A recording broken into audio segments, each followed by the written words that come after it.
Hey, I'm Zach. And I'm Bobby. We're going to tell you whether you should get this Composter, which is the Lomi by Pila, next on Now Let's Review. All right, so the reason you're not seeing Ethan and Jesse here today is because Zach and Bobby know a lot more about this than Ethan and Jesse do.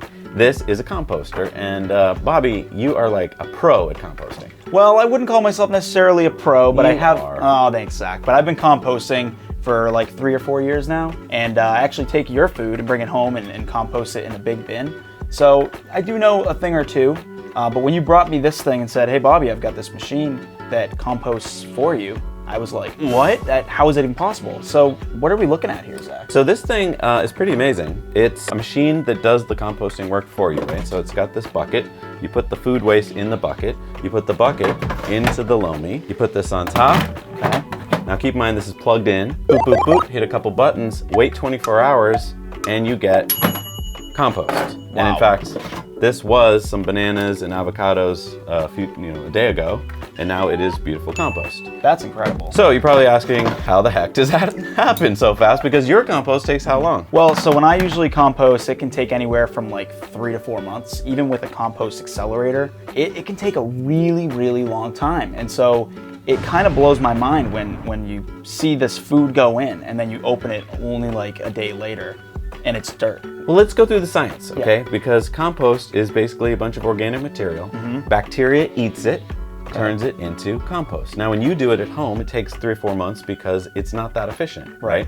It's got to be the right temperature, the right amount of oxygen, and so you're doing your best, but that's as fast as the bacteria can work. When you do it here in a scientifically controlled environment and you heat it up and you blow air over it and you grind it perfectly, you can get that to happen in as little as 24 hours. Wow, so it's basically a little time machine. Exactly. Because all that time really is doing for the compost when it's sitting outside is heating and adding air, and bacteria loves that environment to feed on the food and turn it into nutrients for your garden. So we're going to go through some pros and some cons about this machine so you can decide whether you need it for your house.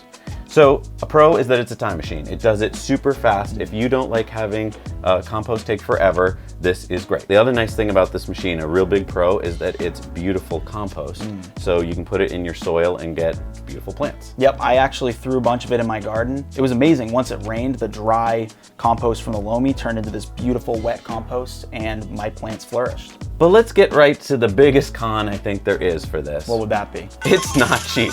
Oh yeah. This thing is expensive. It's actually, like, you'd think, oh, maybe $100. It's more like $500. So, I mean, that's a big commitment to making compost when your way of doing it is almost free. Now, I will say, as a counter argument to that, it does take a lot of time because you have to sit there and churn the compost yourself. It almost feels like you're churning butter back in the 1800s. So if you're calculating the amount of hours you're putting in, it really does save you $500 worth of time, but that's really up to each individual person. I'm going to go to another con, which is a cost, which is the electricity. And the amount of electricity you put in is about 0.6 to 1 kilowatt hour per load. Now, if you're like, I don't know what that means, that's fine. That's costing you, on average in America, about 10 cents to 15 cents per load. Right. Now, that's not that much per load, but if you're gonna run it pretty much every day, then you're talking like $100 a year in electricity. So it adds up. All right, a big pro for this is that your way of doing composting can sometimes get smelly. Yeah, so there's a term called anaerobic. And Zach, do you know how that works? Yeah, so when you have bacteria, if they go anaerobic, that means they don't have enough oxygen. And that's when you get smelly. So think about taking something out of your fridge that's been in a container for too long. It hasn't had any oxygen. You open the lid and whoa, it stinks. That's anaerobic bacteria. And that is also creating a lot of methane, which is a greenhouse gas, which is way more potent than CO2. That's bad for the environment. Now switch to aerobic, like aerobic workout, and that is oxygen. And when bacteria have plenty of oxygen, they do not smell anymore. Interesting. So that's why you turn your pile, because you're trying to get oxygen in there, and when you forget to turn your pile, that's when it gets smelly. This thing is doing all the turning for you, so it never gets smelly. It has some charcoal filters on it, and it's turning it. So really, I don't think in the few months we've been using it, I've ever smelled anything bad. So we've seen a lot of negative things online, a lot of videos saying why you shouldn't use this. Right. Because you're using a lot of electricity, and it's the same amount of greenhouse gases, so what's the point? And I want to point out to them, they're missing that whole anaerobic aerobic discussion. True, if this thing were just sitting here and making methane, it wouldn't be making a difference. But when you keep it aerobic, bacteria don't produce methane, which means you don't have as many greenhouse gases. So a lot of those videos you're seeing are misleading. They're not really scientific. This can actually be argued to be better for the environment. Yeah, so when you take food waste and throw it in a trash bag, it kind of just sits in that bag and gets anaerobic and starts to smell, and then those gases can spew out and create methane in the atmosphere. So let's talk about trash. Okay. Americans throw away a lot of trash, and 22% of that trash is food waste. Oof, that's almost a third. Is that almost a third? It's almost a quarter. Wow, that's almost a quarter. Yeah, now, if everyone in the country had one of these, Yep. you'd be throwing away 22% less trash, which means Americans would be spending 22% less money on trash. And some people might argue that you're spending a lot of money to power this, so we're really not saving that much money.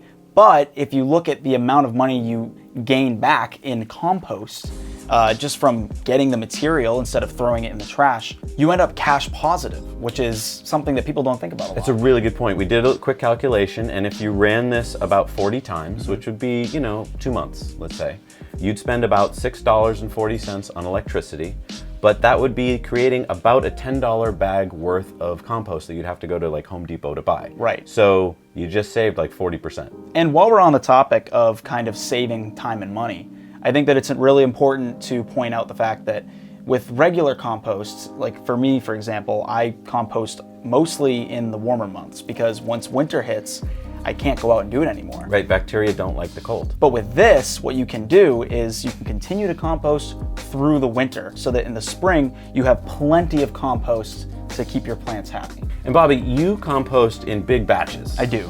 You take our food waste after like a couple weeks, bring it home, compost. But we've been using this on a daily basis where we just take the day's food scraps, put them in, next day it's done. That's kind of a nice advantage that I never thought you could do before. It is, because we don't all have time on our hands to be doing this kind of thing. It's nice that you can kind of just have the entire cycle take one day.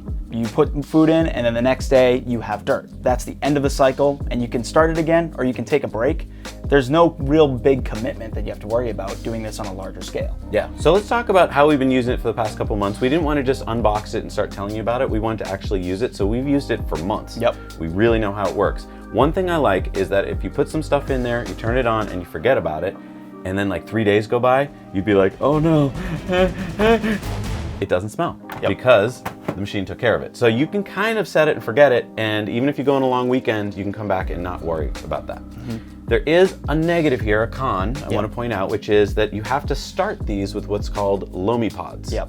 And those are little white bacteria pods that you put in, you put a little water on them, and so that's a consumable. After you run out, you're gonna have to buy more, and they're not free. Now, if you didn't have the activator pods, it won't operate as fast. It will still work, but it'll take longer because you don't have as many bacteria to start it. One big positive here is that with normal compost like you have, if you put in some meat or some cheese, those are generally things you can't put in compost, but if you do put them in, you're gonna attract rodents. Right. Now, I don't really put meat and cheese in my compost, but the rodents still like the smell. They still find it. Skunks are a huge problem for me. They burrow holes into my composter, and this is really a nice change of pace because you don't have to worry about that at all. Yeah, you can throw meat in this. Yeah. You can't put bones, but you can put meat in it and it'll compost it. And that's really nice because normally you have to separate, oh, I just had chicken, so I take that out. You don't have to do that here. You can throw pretty much everything right in. And another interesting thing is because normally you can't compost meat in your backyard composter, you're forced to throw that in your trash, which attracts rodents and raccoons To your trash. To your trash. And so this is a kind of a way to just like ease all of that. Yeah, our trash has become less smelly since we've been using this because there's really nothing but like, paper and stuff that go in it. So speaking of paper, actually, I just mentioned that you can actually throw like napkins and stuff in here as long as they're not like big cardboardy things. And even the bag this came in was a PLA or polylactic acid bag, and you can actually cut that up and throw that in here too. So like, when you use like compostable spoons and stuff, you can compost them in here. Wow. And normally to compost compostable spoons and forks, you can't throw them in your composter because it doesn't get hot enough. This does, and so that's why it works. It's not perfectly quiet. I want to mention to a lot of people, in the ads, it makes it seem like something you could just leave in your kitchen. You could if you want to, we've done that, but it's a little bit noisy because there's motors going on in there and blowers. So if you want a perfectly quiet kitchen, think of like a dishwasher. It's about that level of sound. And it's not always perfectly clean. I mean, we left some of the dirt marks on there because you're composting. This might be the kind of thing that you want to put somewhere else. Like maybe, I mean, you want to keep it near the kitchen, but I would argue maybe you want to keep it like a little bit out of sight. And I do want to mention there's other settings on here. So if you don't want to dry it out completely, you can use less energy and leave it in a more wet state, but you should be more advanced if you're doing that because it could get smelly if you don't take care of it right away. Now I want to mention, Bobby, this phone case that you've been using on your phone is made by the same company that makes this, Pella. Yep. It is made of compostable materials. So you could actually, if you wanted, I mean, you love it, so don't do this, but you could actually throw it in here and compost it when you're done with it. Like, what other phone case can you do that with? Mine is also by Pella, and I've been using it, and I love it. And yeah, it holds up really well. And yeah, to think that like, if I got tired of the color, or I changed my phone, when I'm done with it, instead of having to throw it in the trash, that I could compost it and put it on my plants, that's just kind of amazing. Yeah, so we'll put the link to these down below because we actually have like these as well. So I'm a big fan of this, how about you? I really love it. I think that I would totally use this at home, and I would tell my friends to use it as well. But before you tell them to use it, we're gonna review another composter soon, so make sure you like and subscribe so you'll see that, and then we're gonna put these head to head, so before you make any recommendations, you should watch those videos. Thank you so much for watching and being part of the Now Let's Review community. If you like what you saw, make sure that you comment below and let us know what you liked about it, and tell us other things you'd like us to review, because that's what we're here for. We'll see you next time. Now Let's Review.